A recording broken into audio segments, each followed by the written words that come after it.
राधे राधे दोस्तों, बम बम भोले दोस्तों, एक बार फिर से मेरे चैनल पर आपका हार्दिक अभिनंदन है। दोस्तों, आज मैं आपको सावन शिवरात्रि से जुड़ी एक कथा सुनाने जाऊंगी जो शायद आपने पहले कभी नहीं सुनी होगी। तो अगर आपको वो कथा सुननी है तो आपको इस वीडियो को अंत तक तो ज़रूर देखना होगा।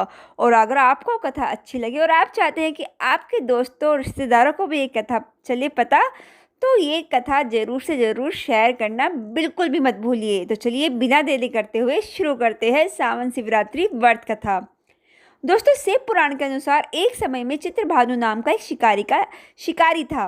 वो शिकार कर अपना घर चलाता था। शिकारी के ऊपर साहूकार का काफ़ी कर्ज था।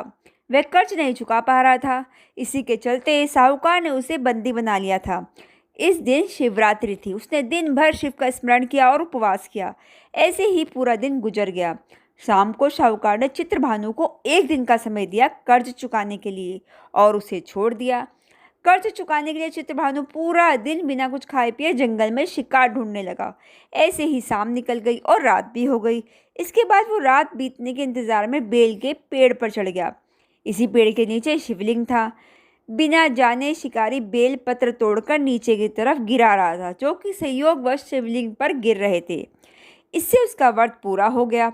इसके बाद चित्रभानु को तालाब के किनारे एक गर्भिणी हिरनी दिखाई दी जो पानी पीने के लिए आई थी। उसका शिकार करने के लिए उसने धनुष बाण निकाला। उस हिरनी ने चित्रभानु को देख लिया। इस पर उसने शिकारी से कहा कि उसके प्रसव का समय है। तुम दो जीव की हत्या करोगे, यह ठीक नहीं है। हिरनी ने शिकारी से वादा किया, जब उसका बच्चा इस दुनिया में आ जाएगा तब वो खुद आएगी, तब वह उसका शिकार कर सकता है। लेकिन अभी उसे जाने दे। शिकारी ने उसकी बात मान ली और जाने दिया। इसके बाद प्रत्यंचा चढ़ाने तथा ढीली करते समय कुछ शिवलिंग पर कुछ और बेलपत्र गिर गए। ऐसे में चित्रभानु से अनजाने में शिव की प्रथम पहर की पूजा भी हो गई। कुछ समय बीता। शिकारी को एक और हिरनी दिखी जो वहां से जा रही थी। उसे देखकर शिकारी बहुत खुश हुआ और शिकार करने के लिए तैयार हो गया। हिरनी ने उससे निवेदन किया कि वो कुछ ही देर पहले ऋतु से निर्मित हुई है। मैं अपने प्रिय को ढूंढ रही हूँ। मैं एक कामतुर हिरनी हूँ। जैसे ही मुझे मेरे पति मिल जाएगा वैसे ही मैं आ जाऊंगी। यह सुनकर शिकारी ने उसे जाने दिया, लेकिन वो बेहद चिंतित था। रात का आखिरी पहर बीतने ही वाला था। इस बार भी चित्रभानु से बेलपत्र टूटकर शिवलिंग पर गिर गए। इससे दूसरे पहर की पूजा भी हो गई। इसके बाद उसे एक और हिरनी दिखी। वो भी वहीं से जा रही थी। उसने उस हिरनी के शिकार का भी निर्णय लिया। उसने शिकारी से कहा कि मेरे बच्चे मेरे साथ हैं। मैं इन बच्चों को इनके पिता के पास छोड़ कर आती हूँ। इस समय मुझे जाने दे। शिकारी ने कहा कि वो इससे पहले भी दो हिरनियों को छोड़कर देख चुका है। वह इस बार हिरनी को नहीं छोड़ेगा। इस पर हिरनी ने कहा कि वो उसका विश्वास करे। मैं लौटने की प्रतिज्ञा लेती हूँ। इन सब में शिकारी की शिवरात्रि की पूजा हो चुकी थी और सुबह भी हो चुकी थी। उपवास की पूजा भी हो गई थी। अब शिकारी को एक हिरण दिखा। उसने निश्चय किया कि वो उसका शिकार जरूर करेगा।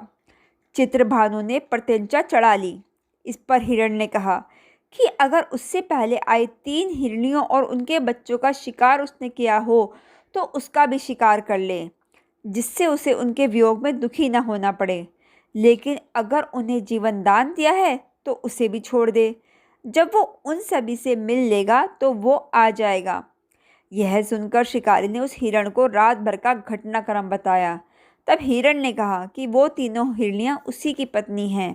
हिरण ने शिकारी से कहा कि जिस तरह से तीनों हिरनियाँ प्रतिज्ञाबद्ध होकर यहाँ से गई हैं, अगर उसकी मृत्यु हो जाती है तो वो धर्म का पालन नहीं कर पाएंगी।